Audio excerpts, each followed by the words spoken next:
Hello, everyone. It's Dr. Sherman, and I am coming to you today to talk to you a little bit about writing in the program.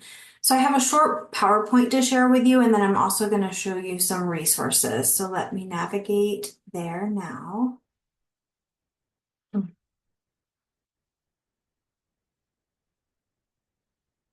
All right. So, let me put this in presentation mode. I think that would probably help.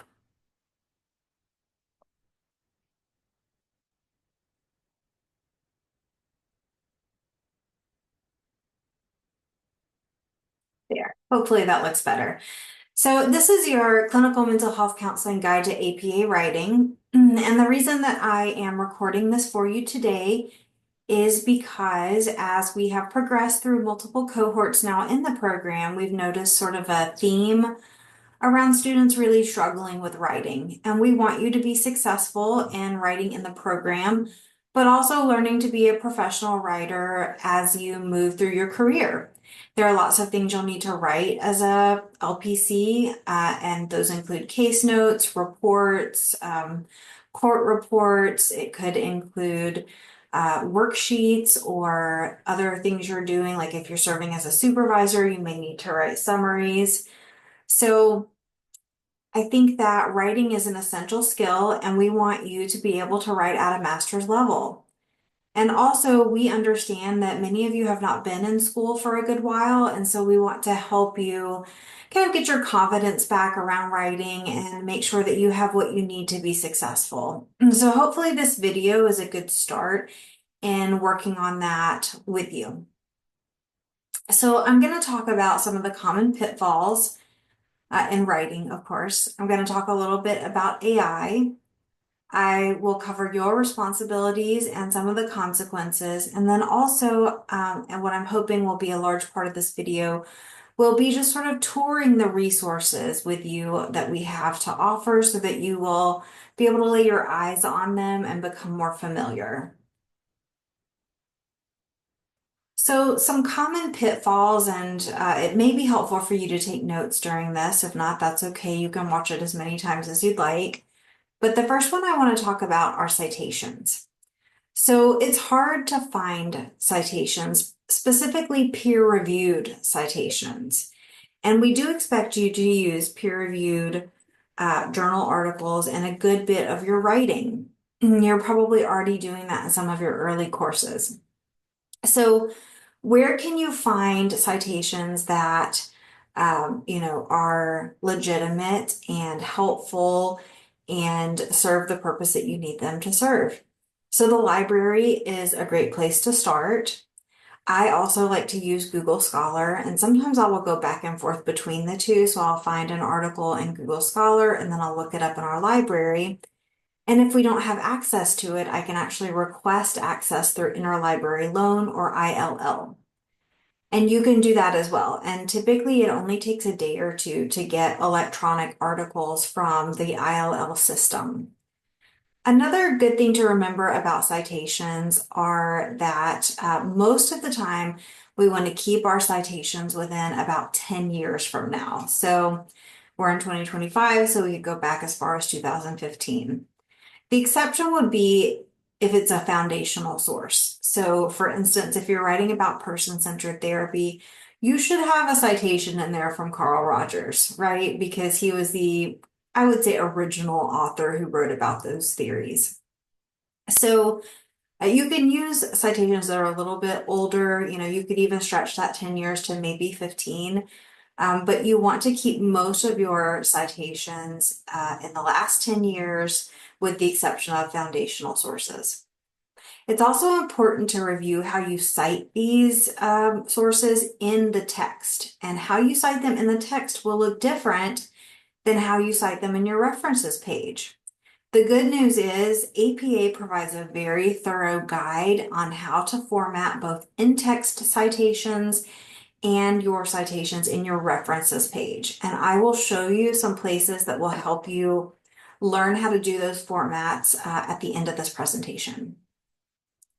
Next, I want to talk a little bit about plagiarism, and this goes directly back to citations. They kind of naturally go together. So one way that people can sometimes get in trouble is through paraphrasing, or they think they're paraphrasing. So you might wonder, what is a paraphrase? A paraphrase is where you read something and then you kind of summarize and restate it in your own words.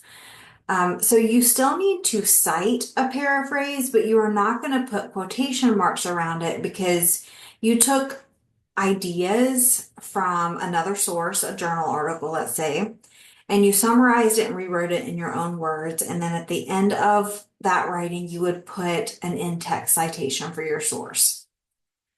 Now, sometimes folks get confused with the requirements between paraphrases and direct quotes. A direct quote is when you essentially copy and paste something from one article into your paper. And when you do that, you always need to make sure you have quotation marks around it. If you do not, it is considered plagiarism. And I would also add, if you're paraphrasing, but you don't include the in-text citation, that's also plagiarism. And Turnitin, which we use for a lot of our papers to kind of check for plagiarism, can very easily find and flag both of those situations. And then will tell us sort of what the offense was and then also what the original source was. So if you're using a direct quote, you have to make sure that you put the quotation marks around it. And if you are using paraphrasing, you have to make sure that you include that in-text citation at the end. So you write your summary using your words, not theirs, and then at the very end of that, you're going to put the in-text citation. The only exception to this is what we call a block quote, and that's when you take kind of a bigger chunk of the original source and you want to use that in its original format in your paper. And so APA has guidelines on how many words require a block quote, and they teach you how to use a block quote. So there are lots of ways for you to learn how to write in an ethical manner so that you don't have to worry about being accused of plagiarism. And then last, that kind of flows nicely into our discussion about APA style. So we use the APA 7th edition APA manual, and there's a website around this published by APA, but there are also other websites that are helpful. And the things that I'd like for you to pay attention to when you're visiting those sites and learning about writing in APA style is your format. So how is the paper formatted? What are kind of the big building blocks of it? And how might a research paper look different from an essay paper that you're writing for your class? So lots of times, papers that you write in class are not going to require abstracts, for instance. And APA has actually created kind of a subset of 7 that's called the student style, and that's usually what you can use unless a professor tells you not to use the student version of APA. Another thing that's important to pay attention to in APA style are the font types and sizes. And I would also say spacing. And so in general, you can go to APA, you can kind of look at the different font types and sizes and how, your spacing should be in between your lines. But most of the time, if you want to play it safe, use a Times New Roman 12-point font with double spacing, and you're going to be right in sort of the Goldilocks zone of how an APA paper is supposed to be formatted. There are other fonts, types, and sizes you can use. I would say Times New Roman is my safety net. It's just how I know that things are supposed to be. Like if I type it in that in a 12-point and in double spacing my lines, I know it's going to meet the criteria every time. So that's what I use. If you don't like that for any reason, make sure you check APA for their suggested font types and sizes. And then lastly, headings. So APA does a lovely job of helping us organize our papers. And there are different levels of headings. So you're going to have your main headings. You will also have like subheadings. And then there are different styles for each level of heading as you go down. And I always like to keep that kind of pulled up in another window, the guide to the different heading sizes and how they're supposed to be formatted as I'm writing my papers. That way I don't have to memorize it. There's really no reason to memorize any of these things. There are so many resources to help you with it. But if you have something pulled up that tells you like, okay, if it's a level one heading, it needs to be centered. If it's a level two heading, it needs to be a left side indent, so etc. So I think that using an APA style website, whether that's the actual APA website or others that I'll share with you, can be really helpful when you're formatting your papers. These three things we see most common in students, even later in the program, and we want to start catching these earlier because in the end, it costs you points, kind of at a minimum, right? So you're not going to do as well in your papers if you don't attend to them. But also, there is a higher level consequence if you don't attend to making sure your citations are correct, which is being accused of plagiarism, which kind of brings us to a whole new level of having concerns and having to involve the university in your writing. All right, let's talk a little bit about AI use. So hopefully at this point you have read the AI policy in the student handbook, but if you haven't, here's a note to remind you to do that. I'm just going to talk a little bit about what the problems are when you use AI in clinical writing and also offer you some alternatives because I think it's helpful to not just state the problem, but also, state solutions. So first, your references. It's pretty well known, at least in academia, that when you look for references or citations, using AI, they're going to give you citations that are either incorrect or non-existent. And so one of the biggest flags for faculty who know the literature pretty well is when we look at a reference and we're like, I don't think that's right, or I don't think that exists. And then we plug it into Google Scholar and lo and behold, it does not exist. So you've probably heard AI is only as smart as its users. And there aren't that many people that are just, plugging in literature references and whatnot into AI. So, what can you do instead? Well, you can use the library database, which I'm going to show you, and you can use Google Scholar as well. So, and you can cross-reference them, which I really enjoy doing. All right. Next, we have organization. So some folks like to use AI to organize their writing. However, it's important to, if you use AI for this, to go back and at least check it because what they, or not they, that's not the right term, but what it may recognize as important aspects of an assignment may not actually be what is important and or it may not provide enough information for it. So some folks like to use AI to create outlines of their work. And that might be like a starting point, but it should never be your ending point because it's likely not going to match up with what the professor is asking you to spend most of your time on in the rubric. And so what I would suggest instead of using AI for this is going back to sort of like basic programs that still have really good word processing to help you work on your organization of an assignment. So things like Microsoft Word or even like a Google document has pretty great like built-in formatting for organizing a paper. You could use Grammarly as long as you have the generative feature turned off. And again, I just want to point out the importance of using rubrics because in the rubrics, we show you exactly what you need to emphasize. And I think if you could just take the headings in a rubric and move them into your paper, you have the headings you need for your paper. So at least for the most part, like there might be one or two that maybe says, writing and has a bit about APA or something in it. You wouldn't need to put that as a heading in your paper, but everything else I think you could use as a heading. And lastly, we have on here critical thinking. And I want to talk more about this because where we are right now with technology and counseling is we use it a lot. And there are apps being developed that use AI and counseling skills, but you don't have AI in a counseling room with you. So when you use AI to enhance your critical thinking or instead of your critical thinking, it's not going to be authentic to you or who you are as a student or a counselor.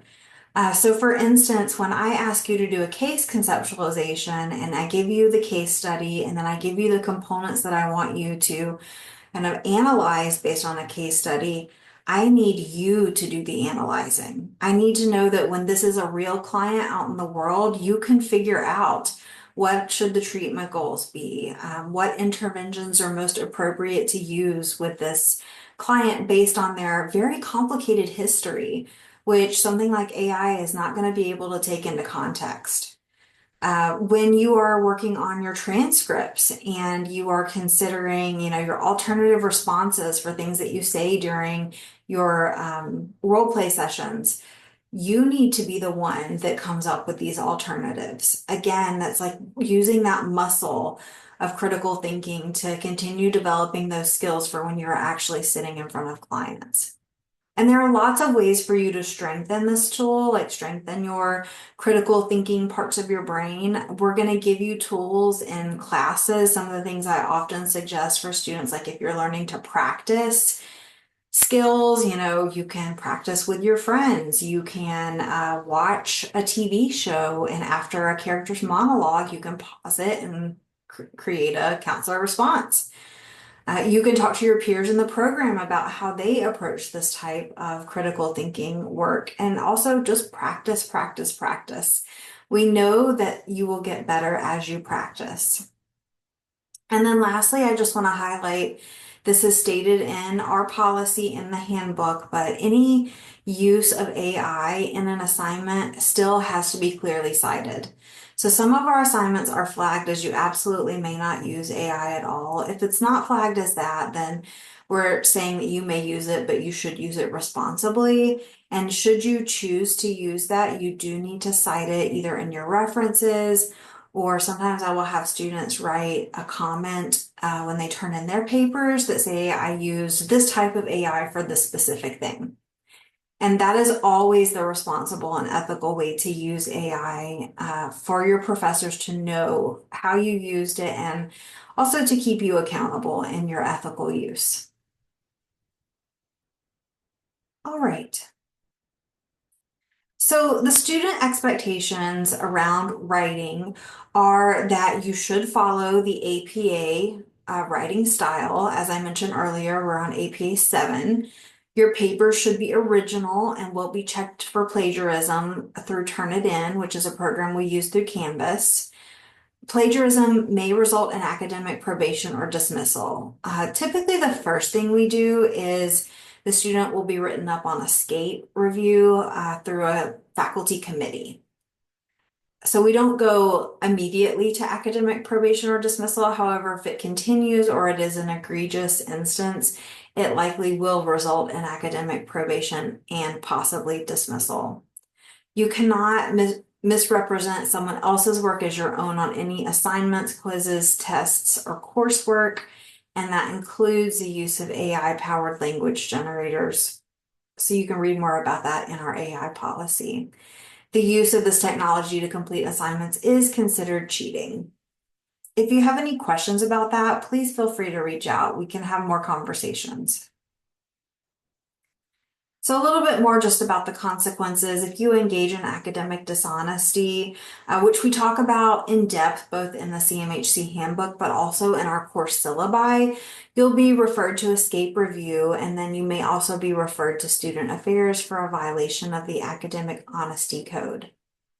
We are here to help you though. We want you to succeed. And so if you're unsure if something that you're thinking about doing could be engaging in academic dishonesty, please just reach out. And if you don't want to ask the professor of the assignment that you are working on, reach out to your faculty advisor or a mentor or someone else in the program that can help you.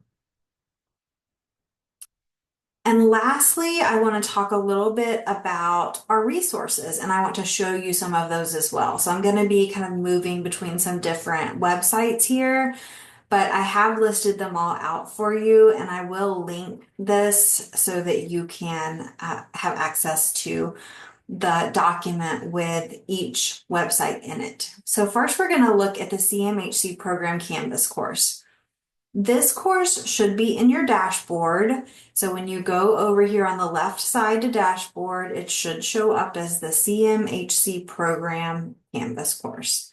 And we store a lot of information in this course. Please make sure you visit it like pretty often to be sure that you are on track and have all the information that you need.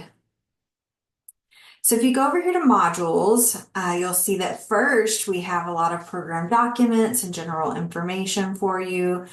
This will help you throughout your time in planning your courses and getting registered, and if you need to go back and watch your orientation. And we also have an advising presentation that talks about each of the courses and which ones are synchronous and typically when the synchronous courses are held, etc. But if you scroll down, we have a whole section on library and writing assistance. We link the Writing Center, we link our own LibGuide page, we link the APA OWL, which is a writing center provided through Purdue University. We have an academic writing video and a video that our librarian created on how to find resources for your class assignments in the library. These are wonderful resources, so all of them I would highly suggest clicking through and getting familiar with. Some of them I'm going to show you even more in depth. Next, I want to show you how in almost each of your courses, you have a resources, and not almost each. In all of your courses, there will be a resources module. And so you can see I have a button for it here in 500, but you can also go over to modules. And the resources are typically at the top or the bottom. So you are going to have even more resources here. Some of these are going to be the same as the ones that I just showed you from the CMHC Canvas page, but some of them may be different. So all of your courses will have information to help you with writing. Next, let's take a look at, this is the CMHC LibGuide page that I was telling you about. So you have direct links to that in multiple places. It's linked, it'll be linked in your courses. It's linked in the CMHC Canvas page. So right here, CMHC Library Guide. This is actually the first place I would suggest going to when you're writing a paper. There's so much information here, and our librarians did a wonderful job of putting it together. You can see that across the top, there are different tabs that you can go to depending on what you're needing. There is a place for you to chat with a librarian. There's a welcome video. You have our librarian Kim's name, and if you click on it, you can get in touch with her. And so many different resources here. So if I click on the research tab up here, it's going to talk to you about finding scholarly resources.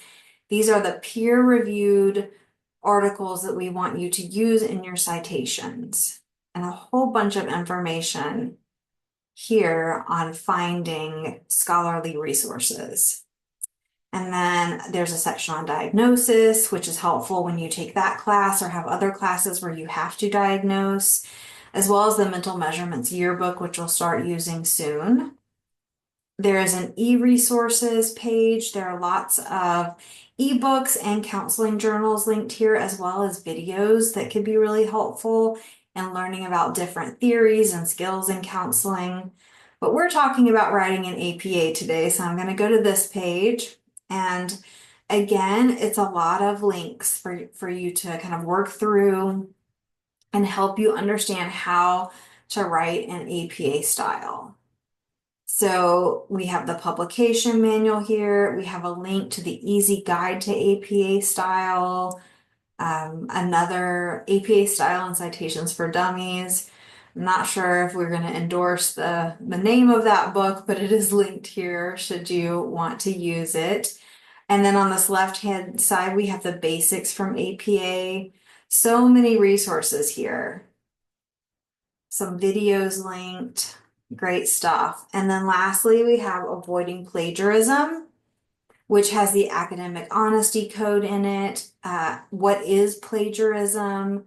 Some videos linked and other information to help you. So this really is a plethora of information all in one space on our CMHC LibGuide. All right, so what did I do? We talked about the Canvas course, the LibGuide, the resources module, and let's look at the Writing Center now. So here is the EOU Writing Center website. This resource is free for you as a student. You can click through and kind of find what you need. And as long as you're working ahead of schedule, you can submit your paper to the Writing Center and get assistance with it before you submit it to your instructor.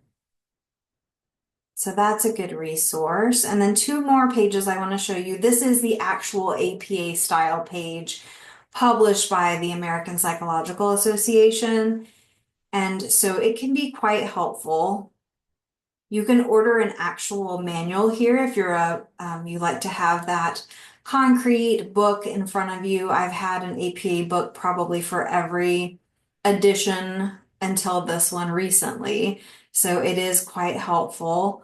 You can also kind of click on the style and grammar guidelines and go through these different expectations of APA writing. So let's click on in-text citations, and it will tell you about general guidance, plagiarism, basic principles of it, kind of how, when you should shorten a text to et al. Instead of using all of the author's names. So there's tons of information in here that you could click through to find what you need. Again, that's under style and grammar guidelines, and then you have all of your subcategories here. And then lastly, I'm going to show you the APA OWL, which is the Purdue Online Writing Lab for APA. I like to use this because it will actually show you some essays that are already written, and you can also search by topics. So I went over here and I clicked the arrow down on APA Formatting and Style Guide.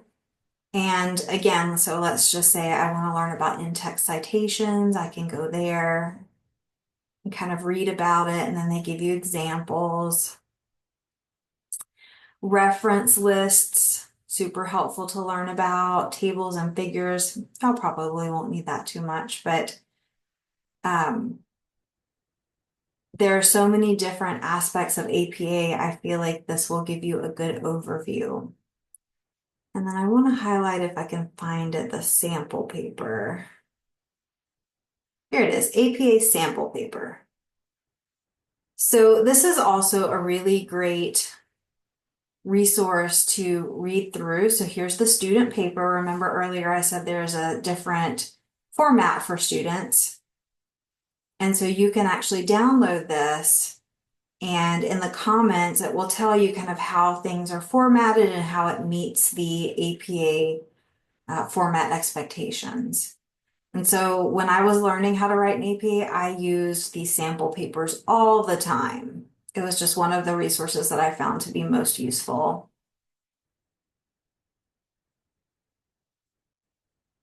All right, so finally, I just want to say we are also resources. So your professors, your librarians, your faculty advisors, and your peers. We are here to help you. So instead of feeling like you should already know things, or feeling like maybe it would take too long to burden a professor to reach out to them, we want you to burden us. Just kidding. We want you to reach out to us. It's not a burden. We really prioritize our students, and we want you all to succeed. You're the reason that we're here. And the more successful you are, the less, grading difficulties we have. So it's really a win-win. And I want you all to know that we are here to support you. So to sum it up, Like I just said, we want you to be successful. There are lots of resources to help you, but you have to invest the time in learning how to use these resources and apply it to your learning process. And please do reach out if you have any questions. All right, that's all I have for you today. I hope this was helpful. Let me know either way. I can always make adjustments to it. But I appreciate your time and your attention. Have a good one.